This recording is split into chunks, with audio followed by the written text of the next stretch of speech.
AI podcast. Today we're going to talk about ischemic heart disease and drugs relating ischemic heart disease. I'm here with Grok, who's going to help us out to understand this topic. I'm not a teacher, I'm a student, I do not intend to teach. I'm just sharing my discussion with AI because it's helpful for my own personal development and you might find it informative and enjoyable too. So, Grok, can we delve into today's topic, please? Absolutely. Let's jump into it. Ischemic heart disease, or coronary artery disease, happens when the heart's blood vessels narrow, reducing blood flow and oxygen to the heart muscle. It's often caused by plaque buildup, think cholesterol and other gunk, leading to symptoms like chest pain, shortness of breath, or even heart attacks. Drugs for this aim to ease symptoms, improve blood flow, or prevent complications.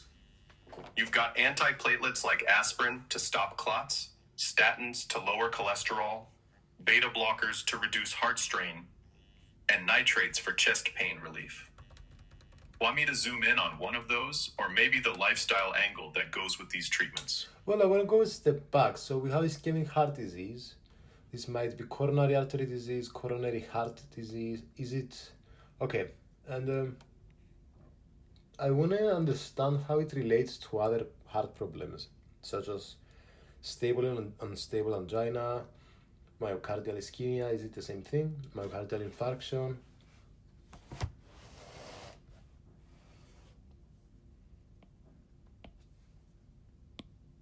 All right, let's clarify how these terms connect. Ischemic heart disease is the broad umbrella. It's when the heart muscle doesn't get enough blood and oxygen due to narrowed or blocked coronary arteries, usually from plaque buildup.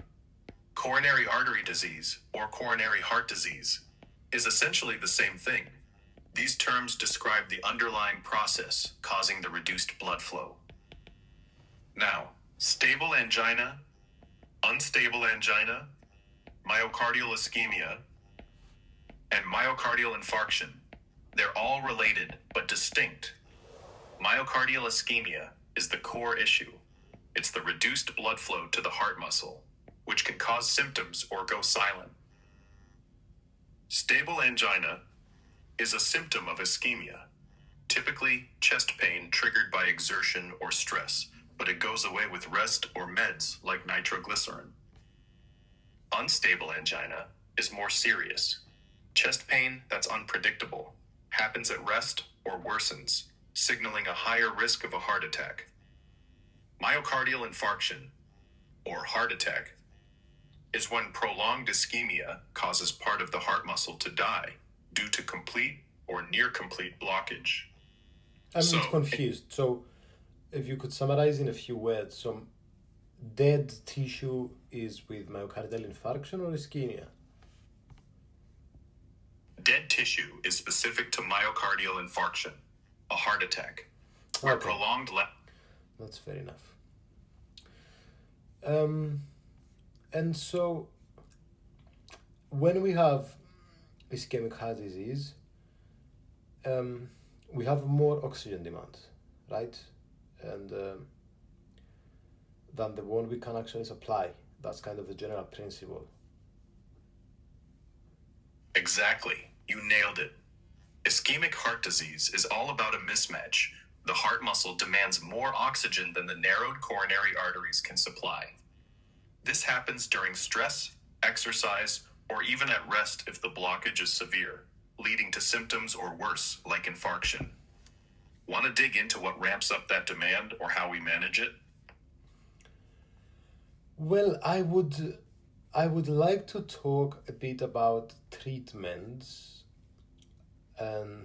So we have lifestyle changes, we have coronary interventions like angioplasty and coronary stenting and coronary artery bypass grafting. So maybe let's talk about these three. Coronary artery bypass grafting, angioplasty, coronary stenting. Perhaps let's do it in a sentence or two. Let's keep it nice and short. Cool. Let's break it down quick. Coronary artery bypass grafting creates new routes for blood flow using vessels from elsewhere in the body to bypass blocked arteries. Angioplasty uses a balloon to widen narrowed arteries, often paired with coronary stenting, where a mesh tube is placed to keep the artery open. Want to touch on when these are used or jump to lifestyle stuff? Well, I would like to understand the difference between angioplasty and coronary stenting. So angioplasty is what? When we reconstruct vessels?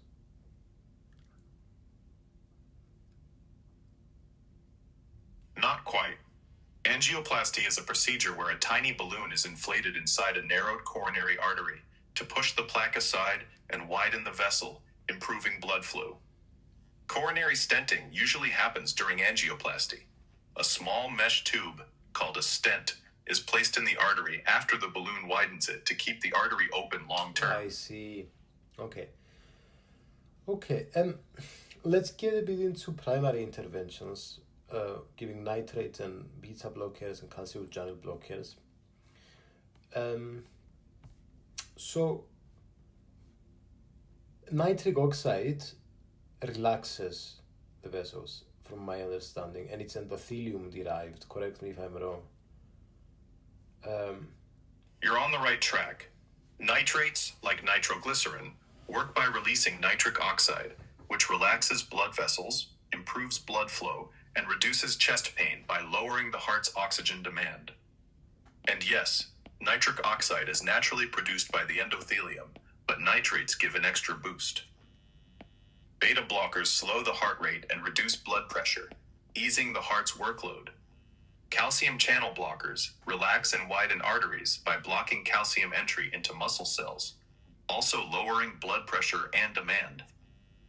Want to explore how these are used in acute cases versus long-term management? I kind of want to understand. So we have nitrates, and do nitrates produce nitric oxide?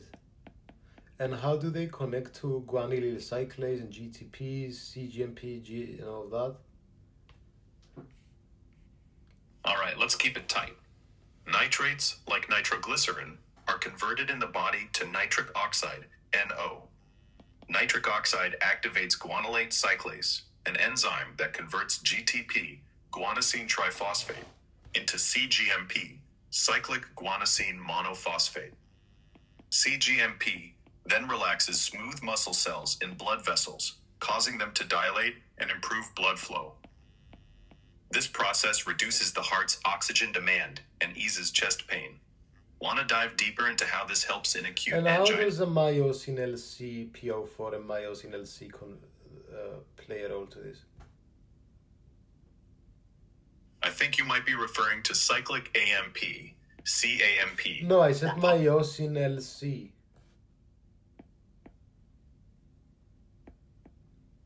My apologies. I'm assuming you meant myocardial CP, or possibly something like cyclic nucleotides in the myocardium. But could you clarify if you meant Do something you know specific? what myosin is? Yeah. Myosin is a protein in Yeah. muscle cells, So I said including myosin, L for Lisa, and C for, I don't know, cat. Haha. Okay, thanks for the clarification. I think you might be referring to myosin light chain, MLC, or something similar. Yes, Maybe tying it to that's what I'm referring to, and I'm trying to understand how it correlates with CGMP. Got it. Thanks for clearing that up.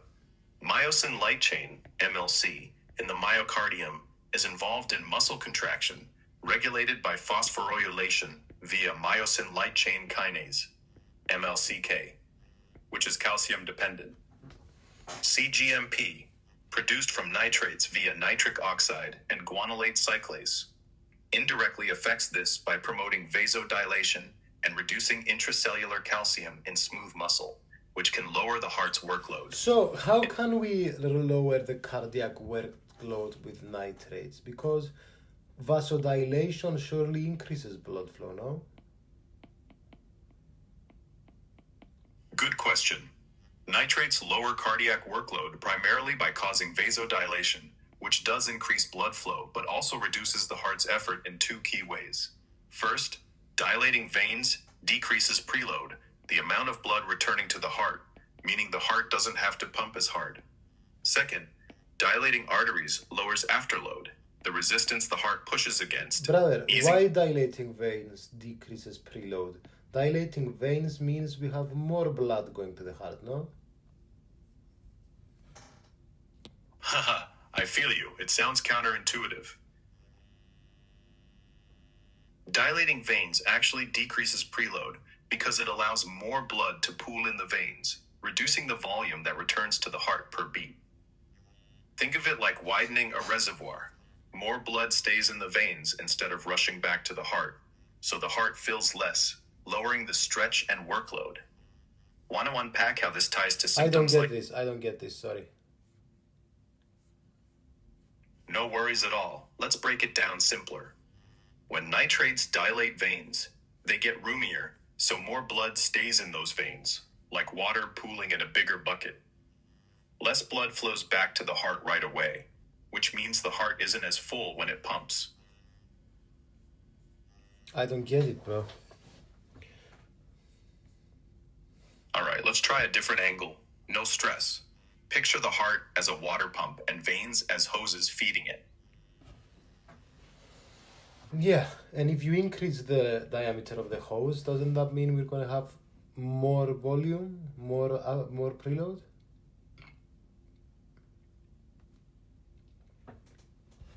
I see where you're getting tripped up, and it's a great question. You're thinking that a wider hose, dilated vein, should send more blood to the heart, increasing preload, right? But here's the key. When veins dilate from nitrates, they act more like a big, floppy bag than a rigid pipe. Blood pools in these widened veins, spreading out and staying there instead of rushing back. And how do this make sense? And how do nitrates connect with the renin-angiotensin-aldosterone system and with the contractility of venules? Nice. Glad that clicked. Nitrates don't directly mess with the renin-angiotensin-aldosterone system, REAS, but their effects can influence it indirectly. By dilating veins and arteries, nitrates lower preload and afterload, reducing blood pressure and the heart's workload. This drop in pressure can signal the kidneys to activate REAS, releasing renin, which leads to angiotensin II and aldosterone production, potentially causing some vasoconstriction and fluid retention to counter the low pressure. Okay, I want to ask you about glyceryl trinitrate now. What is this? Glyceryl trinitrate, also called nitroglycerin, is a nitrate medication used to treat chest pain from ischemic heart disease, like angina. It works by releasing nitric oxide, which dilates blood vessels, reduces preload and afterload, and lowers the heart's oxygen demand, relieving pain fast. So what is this? Glyceryl trinitrate is just another name for nitroglycerin, a drug used to quickly relieve angina, chest pain from blocked heart arteries. It releases nitric oxide to relax blood vessels, easing the heart's workload by lowering blood volume Why and do you pressure. need 3 nitrates and 1 glyceryl? Glyceryl, what is this glyceryl?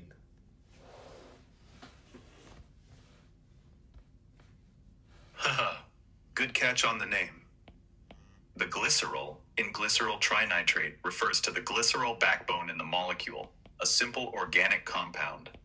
The trinitrate part means it has 3 nitrate groups attached, which are the active bits that release nitric oxide to dilate blood vessels.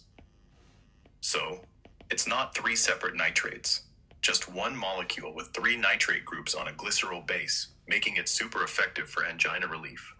And we have also long-acting nitrates, such as isosorbide mononitrate and isosorbide dinitrate. What's the difference between these? All right. Isosorbide mononitrate and isosorbide dinitrate are long-acting nitrates used to prevent angina, unlike glyceryl trinitrate, which is more for quick relief.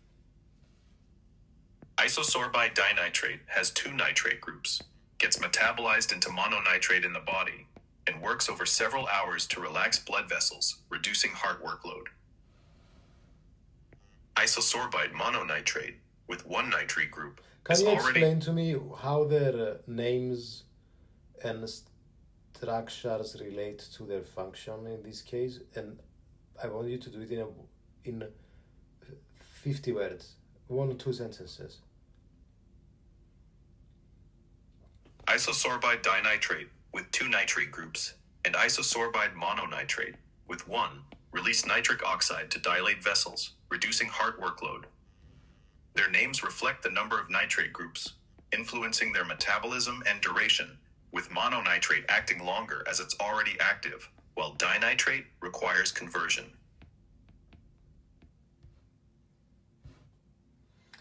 Yeah, but so we have 1 nitrate, and then the other one we have 2 nitrates. So what? But then we have 3 nitrates. Why the 3 nitrate in glyceryl trinitrate is the fastest one, since you have 3? From 1 we go to 2 from mono to dinitrate, and we double the time, but then we shorten the time for the 3. Also, what is sorbide and iso?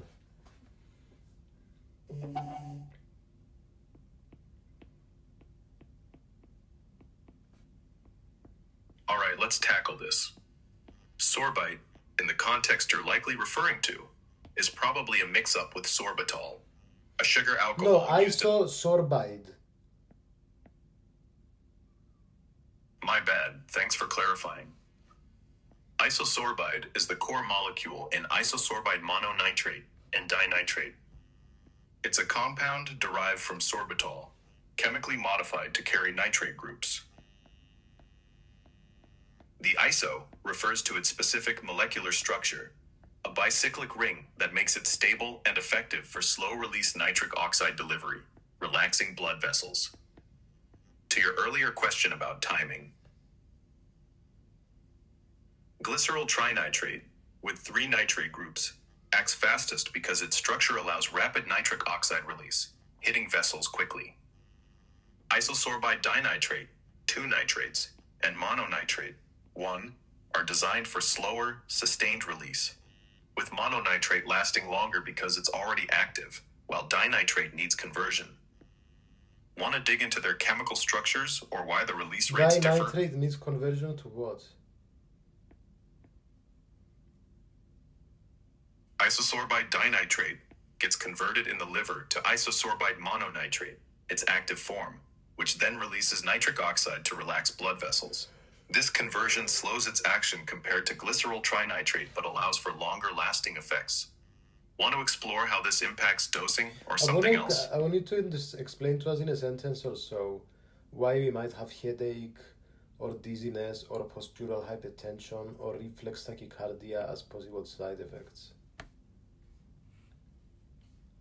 Nitrates, like glyceryl trinitrate or isosorbides, dilate blood vessels, which can lower blood pressure too much, causing headaches, dizziness, or postural hypotension, lightheadedness when standing, and sometimes trigger reflex tachycardia as the heart speeds up to compensate for the drop in pressure.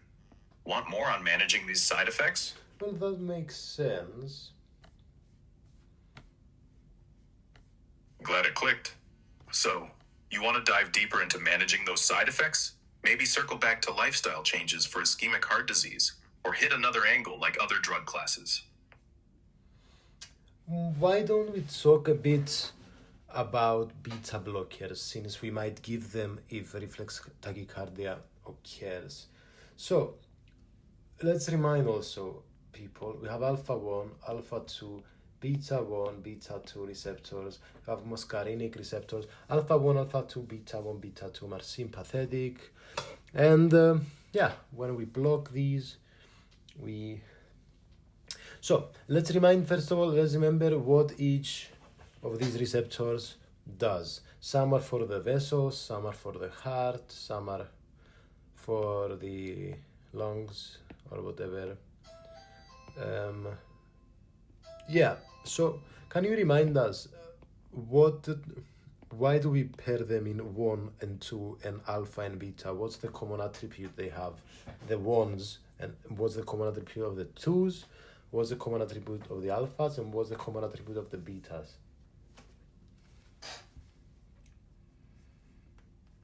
All right, let's break this down clearly. Alpha and beta receptors are part of the sympathetic nervous system, responding to adrenaline and noradrenaline, but they have distinct roles. Alpha 1, Alpha 2, Beta 1, and Beta 2 are grouped by their signaling pathways and effects. Alpha receptors generally deal with smooth muscle contraction. Alpha 1 receptors, found on blood vessels, cause vasoconstriction. Wait, no. Because this is a conversation we have multiple times and I've never come to terms with it. I want to make sure, I really want to make sure that we don't overcomplicate it. I want you to answer in a sentence what I asked you.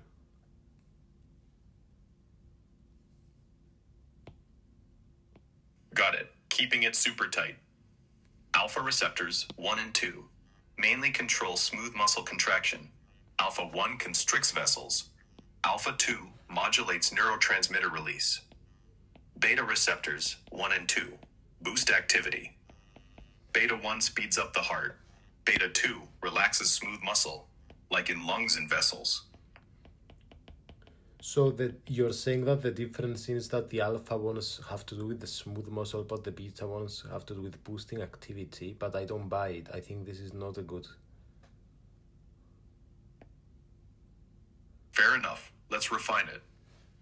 Alpha receptors 1 and 2 and beta receptors 1 and 2 are both sympathetic, but alphas primarily regulate smooth muscle tone. Alpha 1 for constriction, Alpha 2 for feedback inhibition. Betas drive excitation, Beta 1 for heart rate and contractility, Beta 2 for smooth muscle relaxation. Better? No. Dude, can you tell me that... So, does beta 1 or beta 2 have to do with small muscle tone, yes or no? Yes. So why did you say that alpha have to do with small muscle tone only? My bad for the mix-up. Both alpha and beta receptors influence smooth muscle tone, but differently. Alpha 1 causes constriction, Alpha 2 inhibits release, Beta 1 mainly boosts heart activity, and Beta 2 relaxes smooth muscle. I will never learn this it's so arbitrary. I don't understand their differences. I will never learn them, honestly. It just doesn't make any sense. I feel you. It can seem like a jumble. Let's try a super simple analogy to make it stick. No, I just want to connect the dots between them and integrate the information rather than, like, I learn from principles a lot of the time. Not only, I know that we cannot always get some axioms and build things from there. But I feel in this case, since they're literally categorized numerically and grammatically, surely we could find some kind of axiom, and we can't. Why did... I hear you. You're looking for a unifying principle to tie these receptors together, and the naming feels like it should point to clear axioms. But it's tricky because the categories aren't perfectly clean. Let's try to find that core thread in one sentence. Alpha receptors 1 and 2 and beta receptors 1 and 2 are sympathetic, with alphas leaning toward regulating smooth muscle tone, constriction or inhibition, and betas driving excitatory or relaxing effects, heart stimulation or smooth muscle relaxation. The numerical split, 1 and 2, reflects different signaling pathways or tissue targets, but the alpha-beta divide comes from their distinct G-protein coupled mechanisms, with alphas often tied to vasoconstriction or modulation and betas to cardiac or bronchial vascular relaxation. Fuck it, I've given up. Just tell me 2 words for beta 1. Heart stimulation. How? Beta 1 receptors, found mainly in the heart, increase heart rate and contractility when activated by adrenaline or noradrenaline, boosting cardiac output. Alpha 2. Sympathetic inhibition. How? Alpha 2 receptors, often on nerve endings, reduce neurotransmitter release, like noradrenaline, acting as a feedback loop to dampen sympathetic activity and calm things down. And what's the location of alpha 2?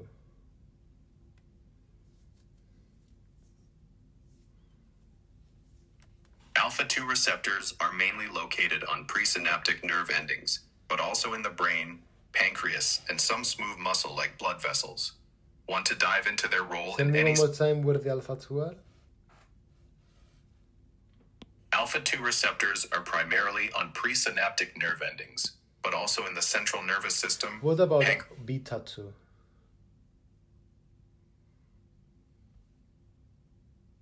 Beta 2 receptors are mainly in the lungs, blood vessels, and smooth muscle like the uterus, causing bronchodilation, vasodilation, and relaxation when activated. Want to explore their role or compare them? Is bronchodilation of the bronchioles and all of this, does it increase, is it like if I need to run from a bear, I guess I need bronchodilation. Exactly. Bronchodilation from beta 2 receptors opens up airways, letting you breathe easier and get more oxygen when you're running from that bear. And so alpha 1, what does alpha 1 do? Alpha 1 receptors, mainly on vascular smooth muscle, cause vasoconstriction, increasing blood pressure to shunt blood to vital organs during stress, like that bear chase.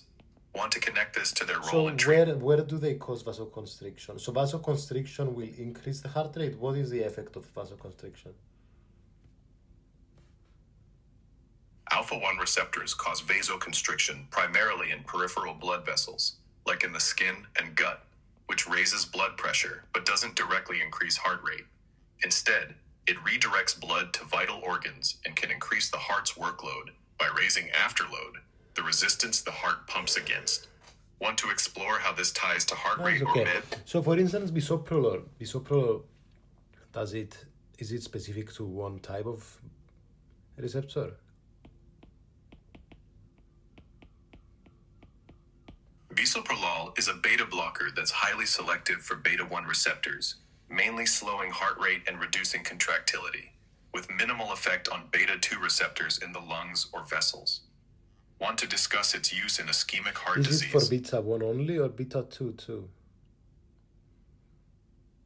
Bisoprolol is primarily selective for beta 1 receptors, targeting the heart to slow. And so, explain us the unwanted effects of beta blockers.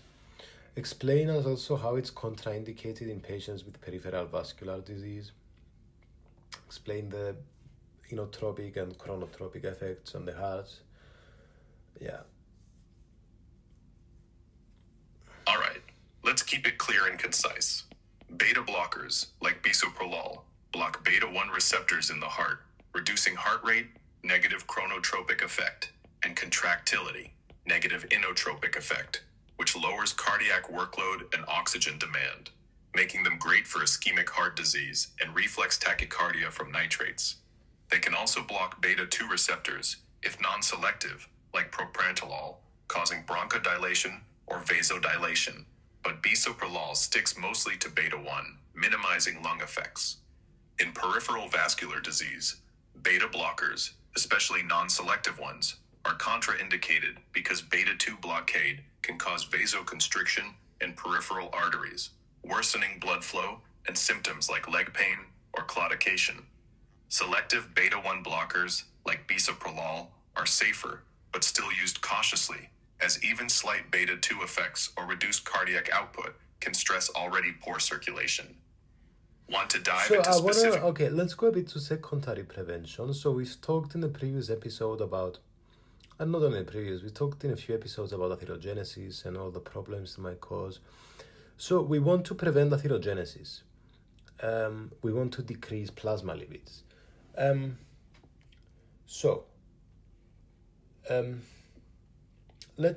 we talked last time about anti-PCSK9 antibodies, and we talked about statins, ezetimibe. Why not? Let's talk, since we are at the topic, let's talk a bit about how ezetimibe inhibits the uptake of cholesterol from the GI tract, and why this is a good way to kind of prevent more problems with the heart. All right, let's dive in. Ezetimibe, works by blocking a protein called NPC1L1 in the small intestine, which normally absorbs dietary and biliary cholesterol from the GI tract.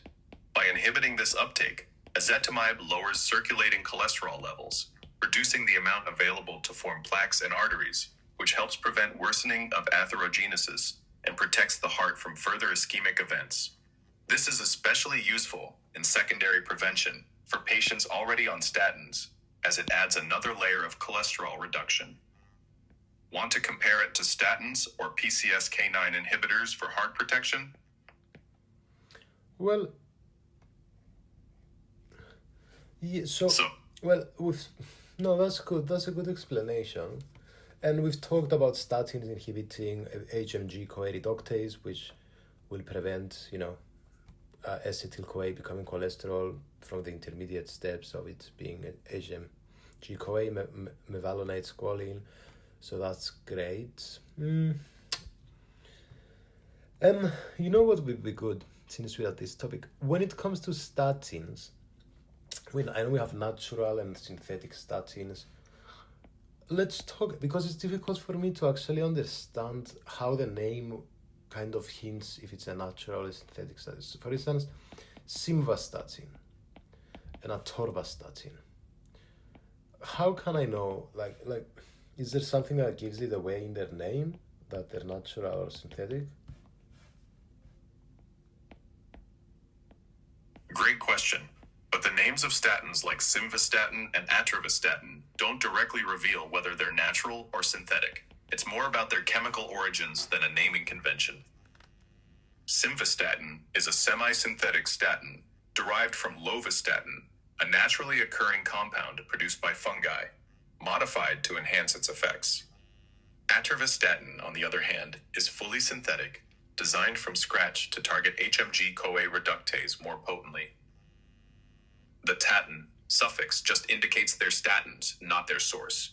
To know if they're natural, like lovastatin, pravastatin, or synthetic, like atorvastatin, rosuvastatin, you'd need to check their backstory. Natural ones come from microbial fermentation, while synthetics are lab-created. Want to dive into their specific benefits or how they're chosen for patients? That's good.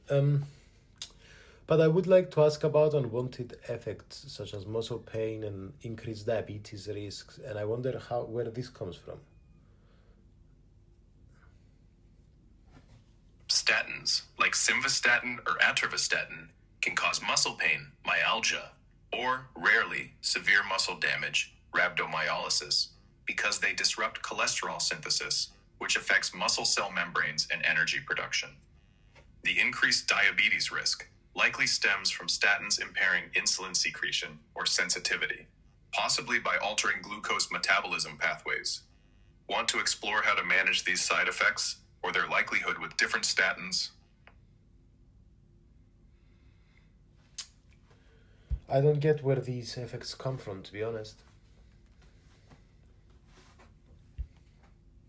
No worries. Let's simplify it. Statins block HMG-CoA reductase, which cuts cholesterol production, but this also reduces compounds like coenzyme Q10, needed for muscle cell energy, leading to muscle... Yes. Okay. And now remind me about LDL receptor expression and how PCSK9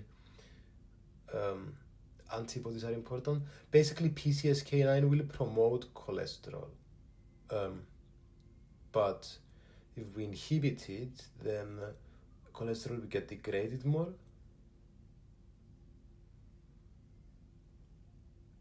You're on the right track.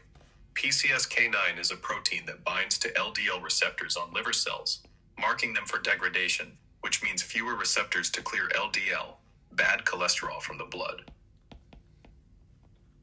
PCSK9 antibodies, like alirocumab, block PCSK9.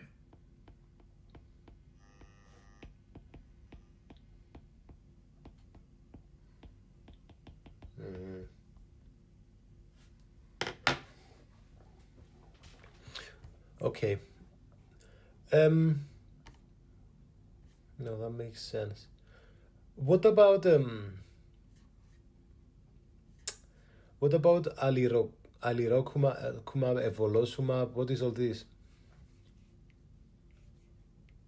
Alirocumab and evolocumab are PCSK9 inhibitors, monoclonal antibodies that block PCSK9 from destroying LDL receptors on liver cells. This boosts receptor numbers, pulling more LDL cholesterol from the blood, lowering levels, and reducing heart disease risk. Want to know how they're used? Tell me one more time. Alirocumab and evolocumab are PCSK9 inhibitors, monoclonal antibodies that stop PCSK9 from breaking down LDL receptors, allowing more receptors to clear LDL cholesterol from the blood, thus lowering cholesterol and heart disease risk. Need specifics on dosing or comparisons? So what are these? Do they have to do with PCSK9? Yes. Alirocumab and evolocumab are monoclonal antibodies specifically designed to inhibit PCSK9. Got it. What about fibrates? Fibrates, like gemfibrozil or fenofibrate, are drugs that mainly lower triglycerides and raise HDL, good cholesterol, by activating PPAR-alpha, a receptor that boosts fat metabolism and reduces lipid production in the liver. They're often used in patients with high triglycerides to complement statins for heart disease prevention. So they activate PPAR alpha receptors. Can you remind me? Well, tell me. I don't even know what PPAR alpha stands for, and where do we find these receptors, and what is their job? Yeah.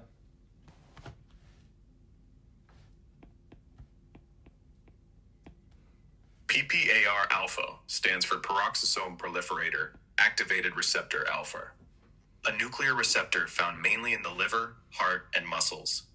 When activated, like by fibrates, it regulates genes that increase fat breakdown, lower triglycerides, and boost HDL cholesterol, helping reduce heart disease risk.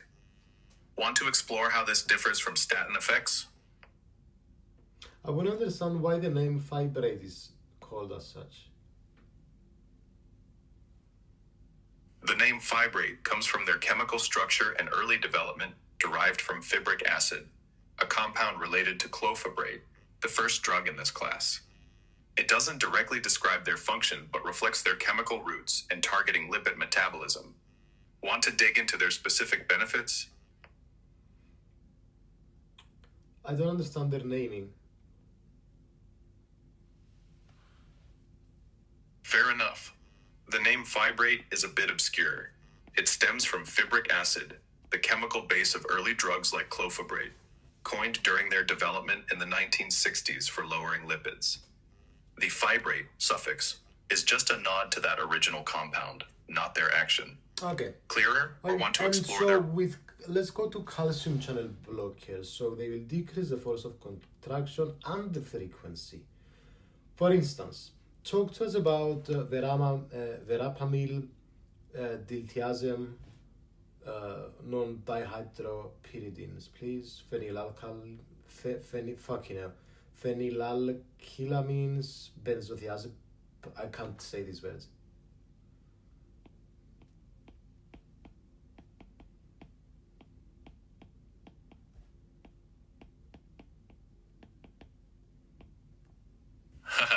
No worries. Those names are a mouthful. Let's keep it simple with verapamil and diltiazem, both non-dihydropyridine calcium channel blockers. They work by blocking calcium entry into heart and blood vessel cells, reducing the force of heart contractions, negative inotropic effect, and slowing heart rate, negative chronotropic effect, which lowers oxygen demand and helps with angina or arrhythmias in ischemic heart disease. Verapamil is a phenylalkylamine, and diltiazem is a benzotiazepine, but those just describe their chemical structures, not their action. They're great for relaxing coronary arteries too. Want to compare them to dihydropyridines like amlodipine? Yes, please, let's do that. That's such a good idea. All right, let's compare. Non-dihydropyridines like verapamil and diltiazem slow heart rate and reduce contraction strength, great for angina and arrhythmias. but can cause bradycardia or constipation, especially verapamil. Dihydropyridines, like amlodipine, mainly relax blood vessels, lowering blood pressure with less heart rate effect, but may cause leg swelling or flushing. Want to dive into when each is chosen or specific side effect management? Well, yes, but I'm gonna take a break, guys. We'll call this part 1 of the podcast, and I shall be with you shortly. Stay tuned. Thank you for watching. Just kidding. Okay, yeah. So I wanna ask you about about asthmatics and what we do in those cases. What do we give? Cool. Let's hit pause on the podcast vibe and dive into asthmatics with ischemic heart disease. In asthmatics, we avoid non-selective beta blockers like propranolol because they block beta-2 receptors, causing bronchoconstriction and worsening asthma. Instead, we use beta-1 selective blockers like bisoprolol or metoprolol cautiously to manage heart conditions without triggering lung issues. Calcium channel blockers like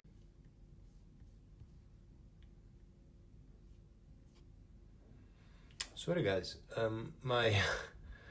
I just by accident closed my iPad. Yeah, we're back. And also, Grog, please let's continue. Yeah.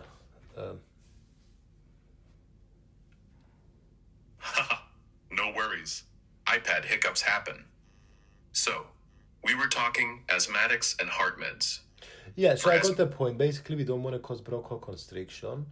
That makes sense. Can I ask, with calcium channel blockers, so they blocking these calcium channels, so we also have calcium channels in the SA and AV nodes. Where else do we have them, and do they block them everywhere? And we have L-type. What does L-type mean? Great question. Calcium channel blockers like verapamil and diltiazem target L-type calcium channels, which are voltage-gated channels found in the heart, SA and AV nodes, where they slow conduction and rate, and vascular smooth muscle, where they cause relaxation. L-type stands for long-lasting, referring to their prolonged calcium current compared to other channel types. They don't block calcium channels everywhere, mainly in cardiac and vascular tissue, sparing other areas like skeletal muscle or neurons, which have different channel types. Non-dihydropyridines, verapamil, diltiazem, hit both heart and vessels, while dihydropyridines, amlodipine, focus more on vessels. Want to dig into how this affects? Okay, let me ask you about ivabradine now. Cool. Let's talk ivabradine. It's a drug that slows heart rate by selectively inhibiting the funny current, IF, in the SA node, reducing pacemaker activity without affecting contractility or blood pressure. Used in heart failure or angina when beta blockers aren't enough. It lowers cardiac workload. So it lowers the IF current, it blocks the IF channels, but what does it not do in comparison to the others? Ivabradine specifically blocks the IF current in the SA node to slow heart rate, but unlike beta blockers, it doesn't reduce heart contractility or cause bronchoconstriction, and unlike calcium channel blockers, it doesn't affect vascular tone or AV node conduction. Want to compare its side effects or uses? That makes sense. What about nicorandil? Nicorandil is a drug for angina that works two ways. It acts like a nitrate, releasing nitric oxide to dilate veins and arteries, reducing preload and afterload, and it opens potassium channels in vascular smooth muscle, further relaxing arteries to improve blood flow. So it opens channels, potassium channels at high concentrations. Where? And does this lead to basically more negative?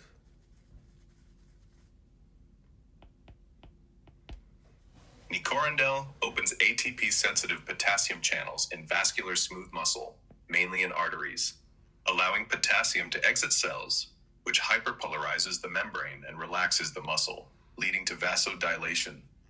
This doesn't directly make the heart more negative, but reduces cardiac workload by lowering afterload and improving coronary blood flow.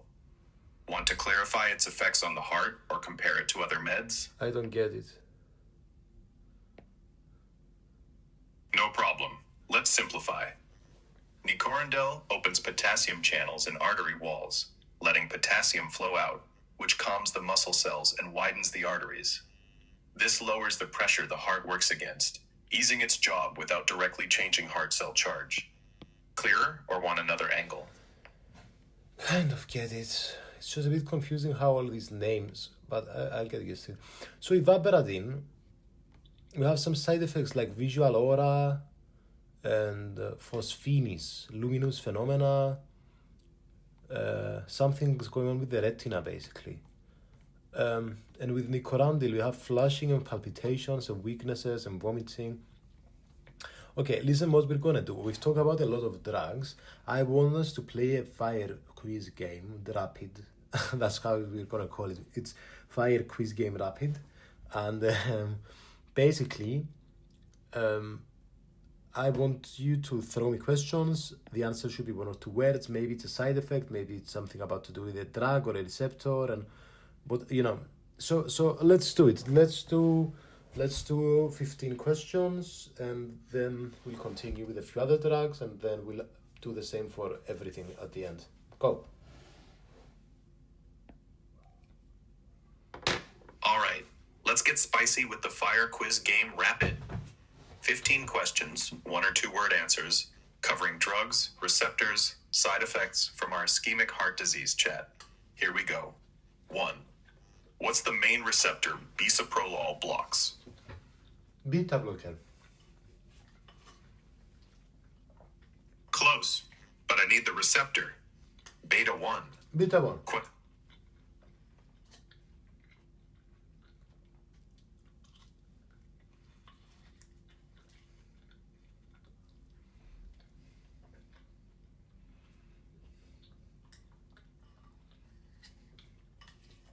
Okay, but next one. Sounds good. We'll circle back whenever you're ready. Want to hit another topic related to No, I ischemic said heart? question 2. Go. Haha, feeling a bit stuck? No problem. Let's keep it chill. How about we wrap back to secondary prevention Dude. for ischemic heart disease? Guys, I'm sorry. Grog seems confused. Grog, can we go to question 2 of our game? Haha, love the pivot. All right, let's switch to question 2 of our game. Hit me with it. What's the question or topic you want to tackle? Rex, you were giving me questions. You don't remember? My bad. I'm slipping.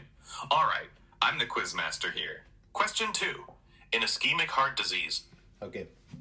It seems like Grog forgot the game. Grog, do you remember the name of the game? Are we throwing curveballs now? I think you might be riffing on something Didn't fun. we? Okay, doesn't remember. Okay, Grog, do you remember the drugs we talked about today? Yeah, we covered a bunch. We talked about nitrates, glyceryl trinitrate, isosorbide mononitrate, dinitrate, beta blockers, bisoprolol, calcium channel blockers, verapamil, diltiazem, Okay. amlodipine. Everything we talked about today, the drugs, the receptors, the side effects, everything. Let's do a quiz, a fire rapid quiz game. 15 questions. We've done question number 1 already. Let's go to question number 2. And you ask questions, I give answers. It's only 1-2 word answer. So yeah, let's do it. Please cut the crap and be direct, and let's go. Cool. Rapid fire quiz. 2 word answers only. Question 2. What do nitrates primarily reduce in the heart?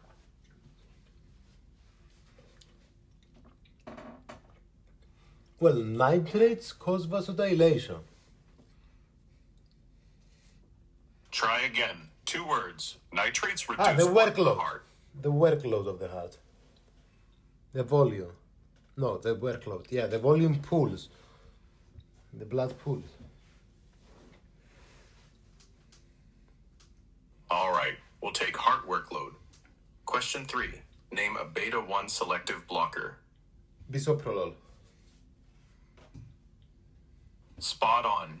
Question 4. What receptor does bisoprolol mainly target? Beta 1. Nailed it. Question 5. What's a common side effect of statins? Statins. Fatigue. Close, but let's try another statin side effect. I don't know. Well, we have less cholesterol. I don't know. Maybe we don't get good coagulation when we have an injury. Okay, we'll move on. No, don't. Question- Let's not move on, dude. Give me the answer.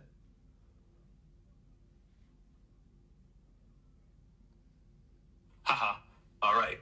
Give me a 2-word statin side effect. I don't know. Can you give me the answer? Muscle pain. Why? Questions. Statins mess with muscle cell energy, causing pain. I think you mentioned something about it. Something to do with CoQ10. Anyway, yeah. Next one. Be a bit more friendly, please. Haha, my bad. Let's keep it chill. Question 6. What does ezetimibe B block in the gut? Basically, cholesterol absorption. Nice, we'll take it. Question 7. What protein do PCSK9 inhibitors target? Well, we don't want PCSK9 combined with the LDL receptor binding to LDL cholesterol because, yeah. Try 2 words. PCSK9 inhibitors target what? PCSK9.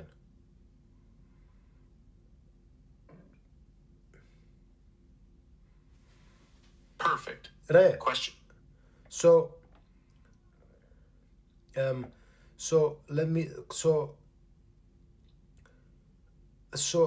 PCSK9 is binds to the LDL receptor that binds to the LDL, and then it takes them with the lysosome for degradation. Yeah, you got the idea. PCSK9 marks LDL receptors for breakdown. Question 8. Name But a why? non-di- So then why we inhibit this?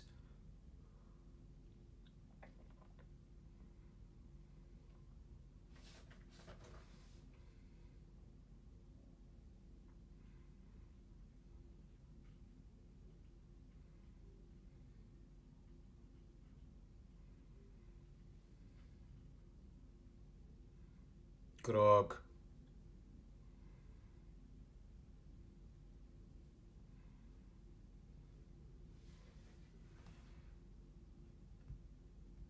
Inhibiting PCSK9 saves LDL receptors, so more cholesterol is cleared from blood. Question 8. I don't Name a get non- it, sir. I don't get it. It's okay to explain to me between questions. Don't rush, please.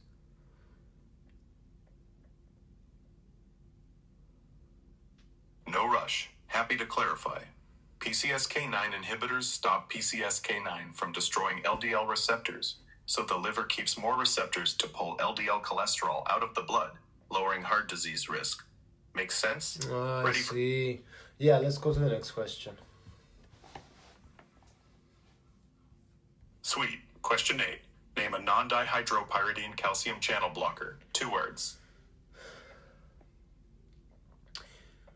I'll be honest, dude. I don't remember the names. I know we have dihydropyridines and non-dihydropyridines. I don't remember. No stress. How about verapamil or diltiazem? Pick one. 2 words. So verapamil and diltiazem, these are dihydropyridines, non-dihydropyridines.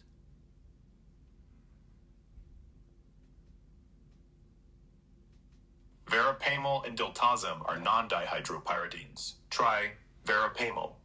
Okay. Question 9. Question 9. Oh.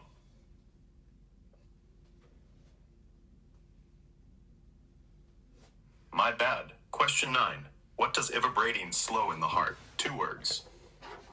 The IF current. Close. Let's try heart rate. Question 10. What does Nico Randall open beside? Does it do it by blocking the IF current? Ivabradine slows heart rate by blocking the IF current in the SA node, reducing pacemaker activity. Question 10. What does Nico Randall open besides blood vessels? 2 words. The potassium channels. Nailed it. Question 11. What do fibrates mainly lower in blood? Let's put a pause and we'll continue this game. I just want us to add a few things on it. So, ezetimibe. So we said it inhibits the absorption of cholesterol from the small intestine. That's all good. But it also blocks an important protein involved in cholesterol absorption, NPC1L1. Okay. I also want to talk about antiplatelet agents such as clopidogrel, aspirin, prasugrel, tisagrel, maybe explain the name, how it relates to the structure and function as always, and also the anticoagulants, warfarin, apixaban, dabigatran, again the same, and antithrombotic agents. All right, let's pause the quiz and dive into these. Ezetimibe, as you said, blocks NPC1L1, a protein in the small intestine that absorbs cholesterol, reducing blood cholesterol levels to slow atherogenesis. Now, antiplatelet agents. Aspirin irreversibly inhibits COX-1, stopping platelet activation and clot formation. Its name comes from acetylsalicylic acid, reflecting its chemical structure. Clopidogrel, prasugrel, ticagrelor block the P2Y12 receptor on platelets, preventing aggregation. Their names don't directly hint at structure but are brand-driven, with grel or So suffix. what's the difference between these three? I don't understand the difference between antiplatelet, anticoagulants, and antithrombotic, if you can explain in a sentence.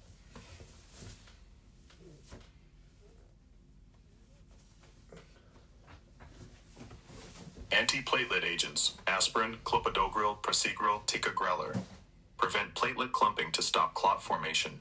Anticoagulants, warfarin, apixaban, inhibit blood clotting factors to slow coagulation.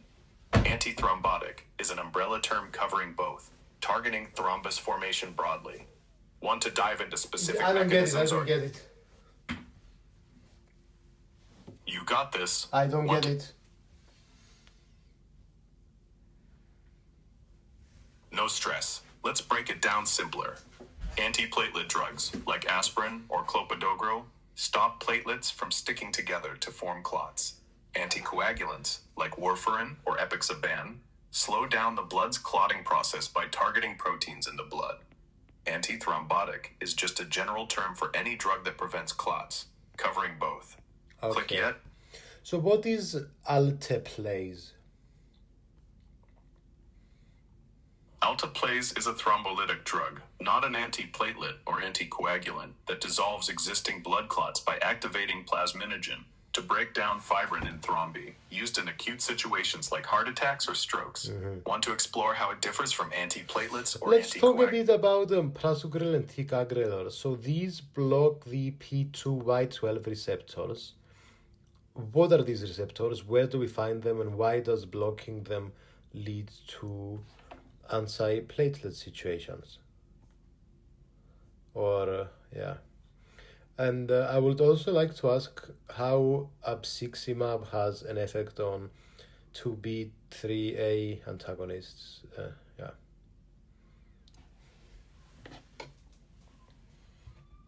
All right, let's keep it clear. Prosegrel and ticagrelor block P2Y12 receptors, which are found on platelet surfaces. These receptors normally bind ADP, triggering platelet activation and clumping to form clots. Blocking them prevents aggregation, reducing clot formation for antiplatelet effects. Abciximab, not absciximab, is a GP2B3A antagonist, binding to the 2B3A receptors on platelets, which stops them from linking via fibrinogen, further inhibiting clot formation. Both target different platelet pathways to prevent clots. Want to dive into their clinical uses or compare side effects? I feel like you haven't really directly answered what I asked. If you could do it in like maybe, I don't know, a sentence or two. Prosegrel and ticagrelor block P2Y12 receptors on platelets, preventing ADP-induced platelet aggregation, thus reducing clot formation. Abciximab inhibits GP2B3A receptors on platelets, stopping fibrinogen binding and clot formation, acting as a potent antiplatelet agent. Want more on their specific uses?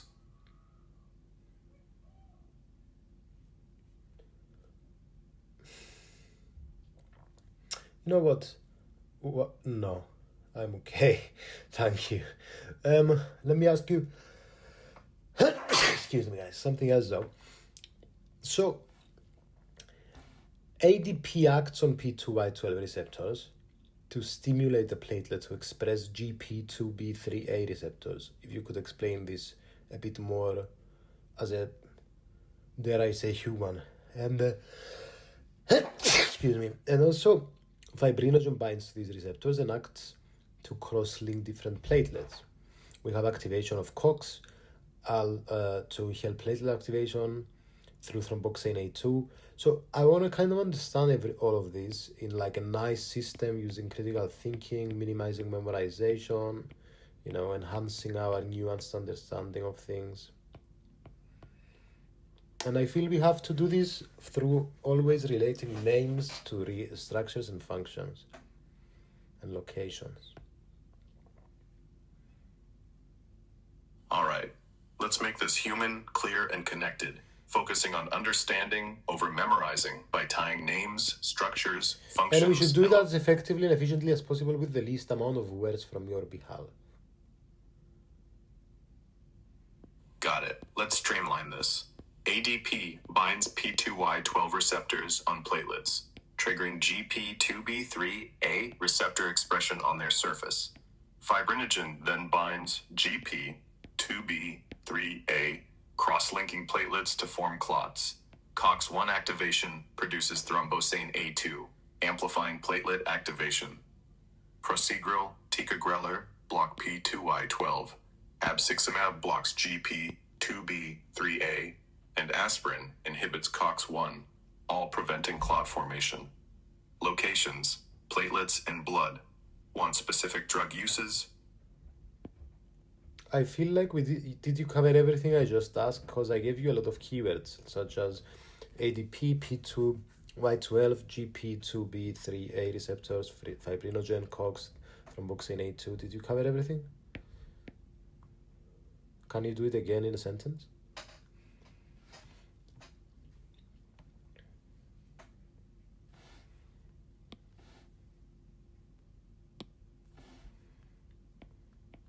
ADP activates P2Y12 receptors on platelets, boosting GP2B3A expression.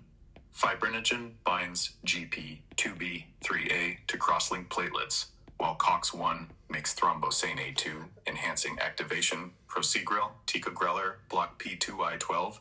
Abciximab blocks GP2B3A, and aspirin inhibits COX-1, all in blood platelets to stop clots. Clear? Yeah, you know what? These are very abstract things, and I have to kind of humanize them for myself and for other people. And I know you're a robot, but could you do this for us? Maybe kind of explain to us why the fuck it's P2Y12? Why not A3X5? We don't know what this P is, what this Y is, why it's 12, why it's 2. Like, Jesus.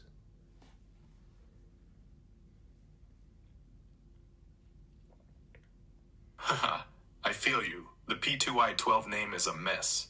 Alright, let's humanize it. Picture platelets as little No, party it's not a mess. Let me be clear here, but it's not explained.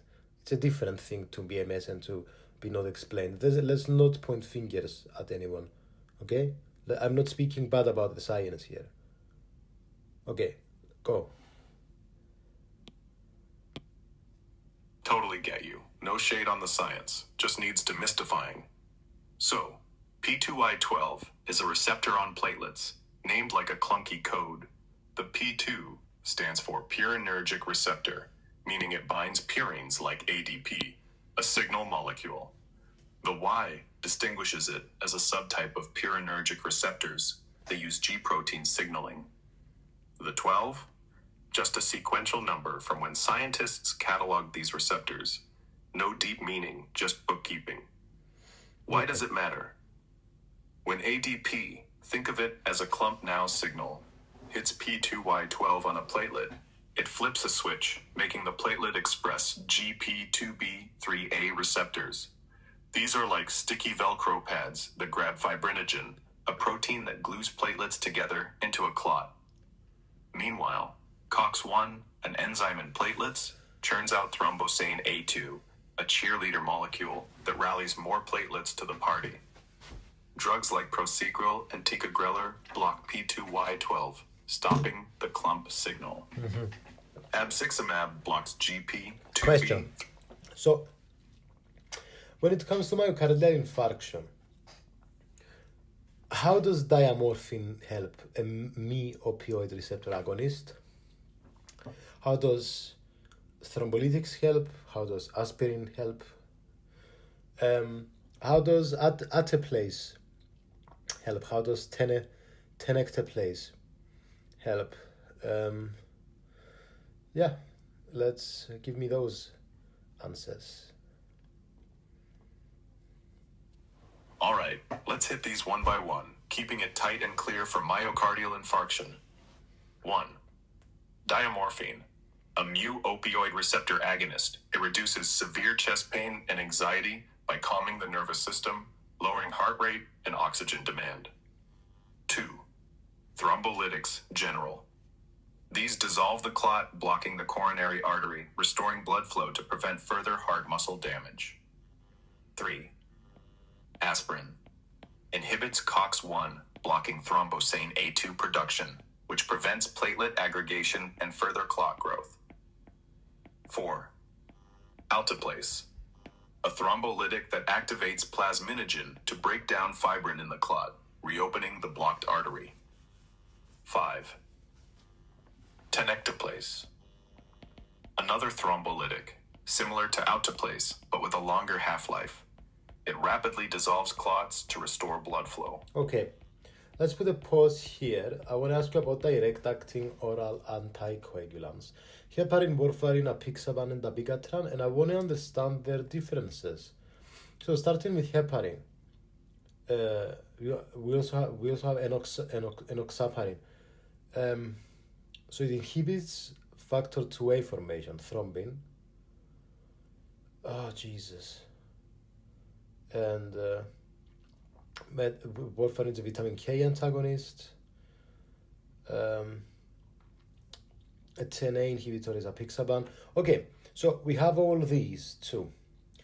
I want you to remember all of these because at the end we're going to do a quiz with everything. Let's just remember a bit the mechanism of anticoagulants. So we have intrinsic and extrinsic pathway. In the intrinsic pathway, we have 7 will become 7A, and then... Is it 7? No. Remind us the intrinsic pathway?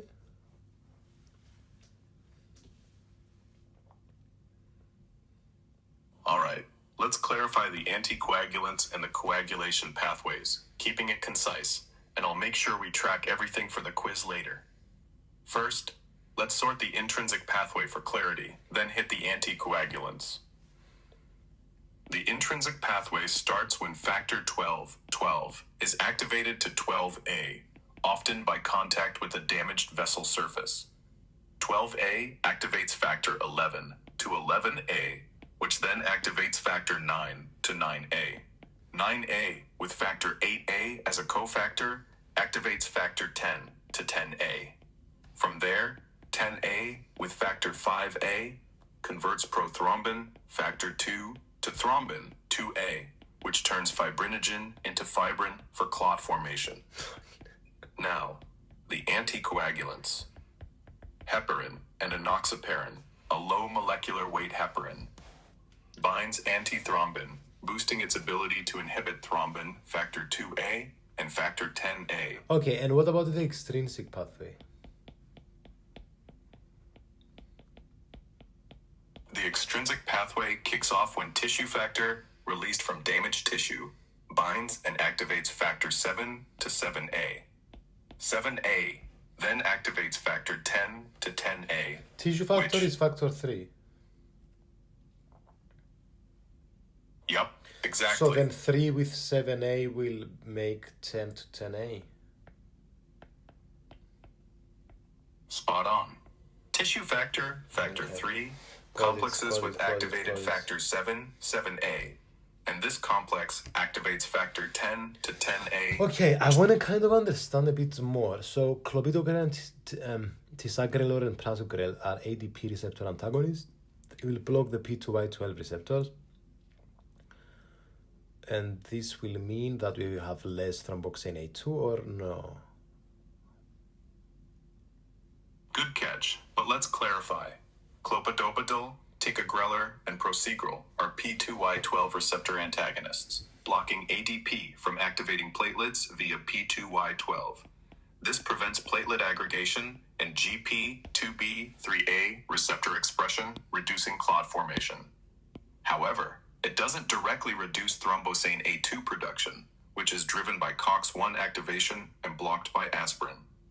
P2Y12 inhibitors and thrombosane A2 work through separate pathways, both amplifying platelet activation. So these drugs tackle one arm, ADP signaling. Want to connect this to aspirin's role or move to anticoagulants? I want to ask about dipyridamole and how it connects to PDE enzyme, how that connects to CAMP levels, and how it connects to COX activity, prostacyclin, and the antiplatelet effects. Then I want to ask you about glycoprotein, about 2B and 3A inhibitors like abciximab, and how that prevents platelet aggregation, blocking fibrinogen to receptors on platelets. I know these are a bit confusing things. I'm super confused. I don't know them personally. I don't know why they're true. So yeah, please explain. All right, let's untangle this step by step, keeping it clear and human, focusing on dipyridamole and abciximab, and tying their mechanisms to antiplatelet effects without getting lost in the weeds. We'll cover names, structures, functions, and connections to make it stick. Dipyridamole.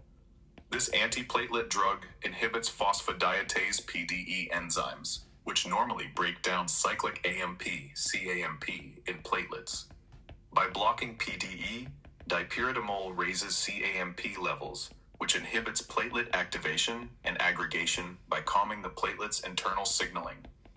It also boosts prostacyclin, PGI2, a vessel wall molecule that further raises CAMP and relaxes vessels, enhancing antiplatelet effects. Dipyridamole doesn't directly affect COX activity or thrombosane A2.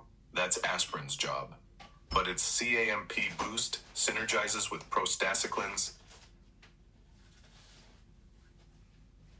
Keep going.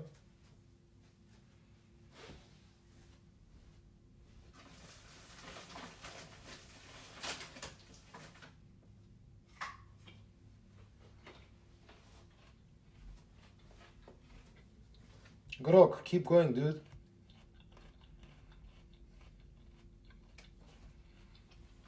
All right, let's roll.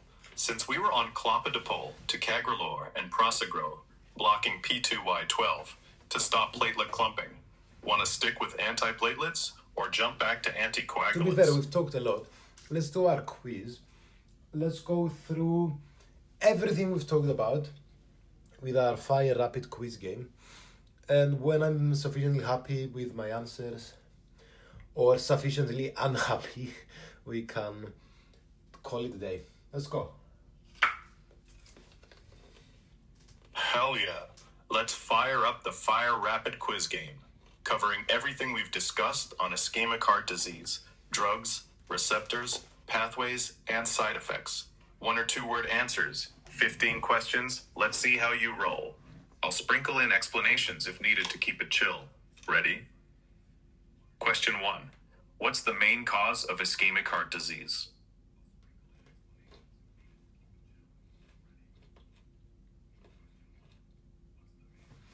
Tell me one more time.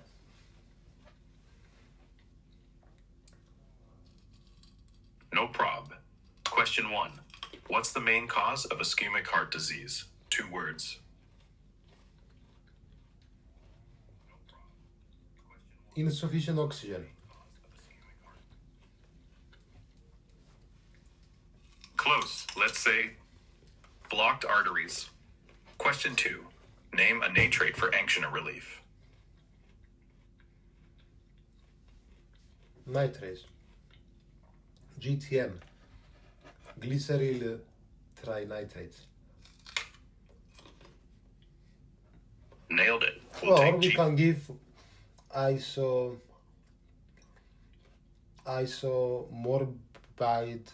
mononitrate or dinitrate, but they are long lasting.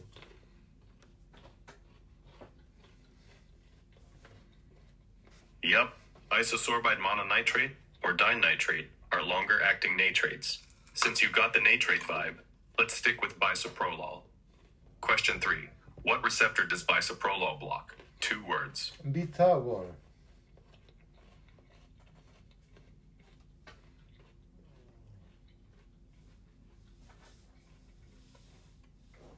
Perfect.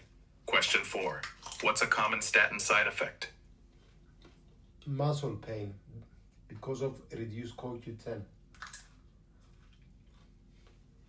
Nice. We'll take muscle pain. Question 5. What protein does ezetimibe block in the gut?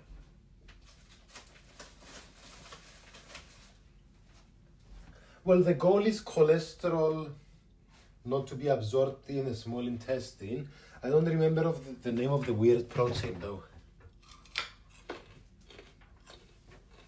Fair. It's NPC1L1. Question 6. What do PCK9 inhibitors increase in the liver? Well, the LDL receptors, because we don't have degradation every time LDL cholesterol binds on them. Spot on. LDL receptors.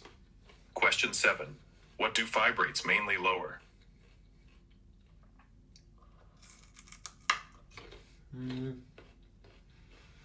Fibrates have to do with I don't. Hint. Well, I think they will lower cholesterol, but I don't remember why.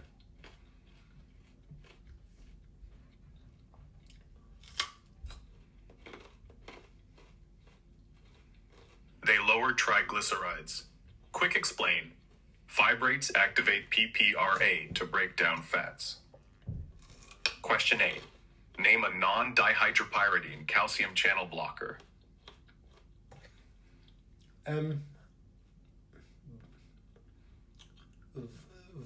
Vasiprimil, or whatever it is,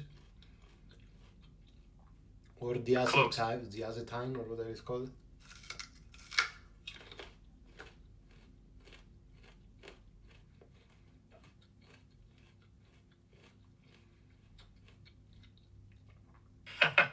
You're thinking diltiazem. We'll take it. Question 9. What does ivabradin slow? The IF current. That's the heart rate. Nice. Heart rate works. Question 10. What does nicerandol open besides vessels? What? Nicerandol opens what channels? 2 words. Potassium, nicorandil, yeah.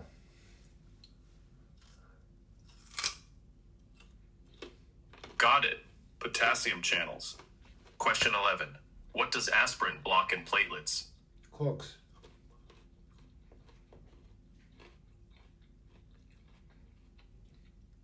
Perfect. COX-1. Question 12. What receptor do prasugrel and ticagrelor block? P2Y12.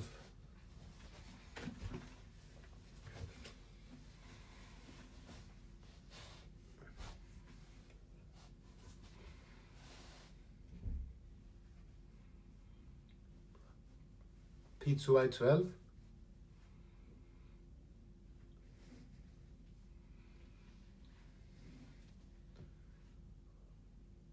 Huh?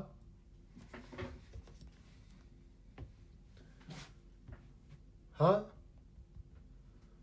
Killing it. Wait, explain to me why P2Y12 is the answer. Like, what happens after that? Does that reduce... Heparin enhances what? Hey, to dude. block clotting. 2 words. Hey, dude, can you tell me again about the question before with the prasugrel?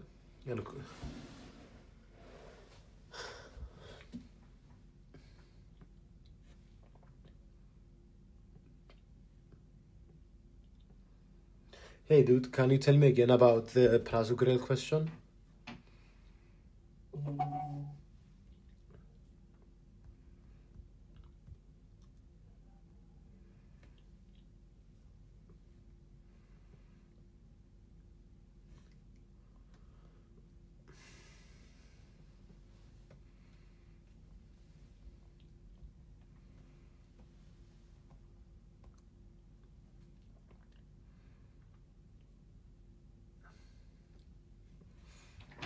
Hey, dude, do you remember the game we were just playing?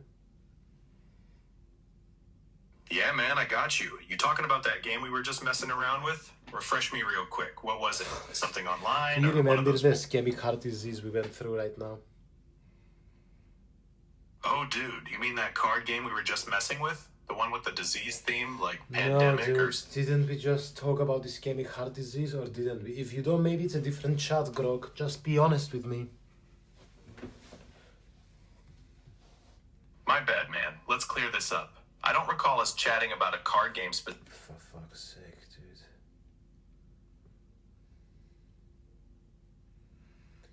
Okay.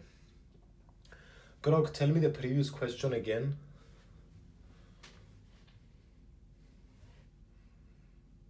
My bad. Let's reset. No, question... Question 1. No, Fire. question 12, please. Haha, jumping ahead. Love it. All right. Question 12. Name a side effect of calcium channel blockers. Grog, I want to understand P2Y12 receptors, when they get blocked by prasugrel, what does that mean after?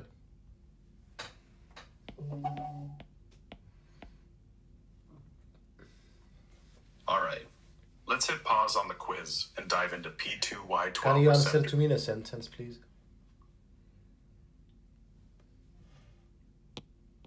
When prasugrel blocks P2Y12 receptors on platelets, it prevents ADP from triggering platelet activation and aggregation, reducing clot formation. Okay. Let's do a few more questions, especially the ones that towards the end, and then let's call it a day. Sounds good. Let's wrap up with some fire in the fire Can we rapid do it as fast as possible without you talking if you don't need to? Just be effective with your words, please.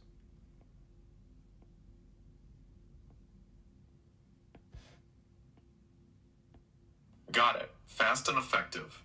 Question 12. Name a side effect of calcium channel blockers. 2 words.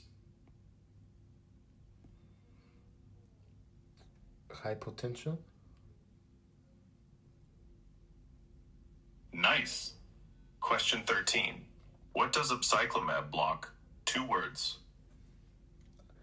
Abciximab. I don't know. Tell me. GP2B3A. Question 14. And what does blocking that mean? Blocking GP2B3A stops fibrinogen from linking platelets, preventing clot formation. Question 14. What do fibrates primarily lower? 2 words. Triglycerides, but I don't know why. Can you explain? Fibrates activate PPAR alpha. boosting fat breakdown, thus lowering triglycerides. Great job. Question 15. Name an anticoagulant. 2 words. Want a quick explanation after? Anticoagulant? I don't know, fucking warfarin, heparin.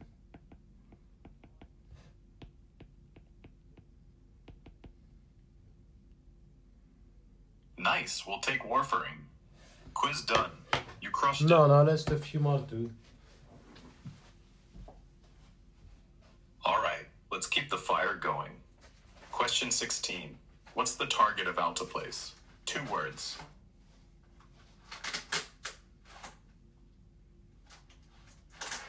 I don't know.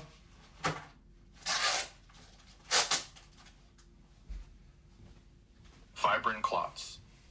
Question 17. What receptor does ivabradamine block? 2 words. Let's call it a day. Peace. Thank you so much for watching, guys. I appreciate it. I will see you at the next episode. Peace.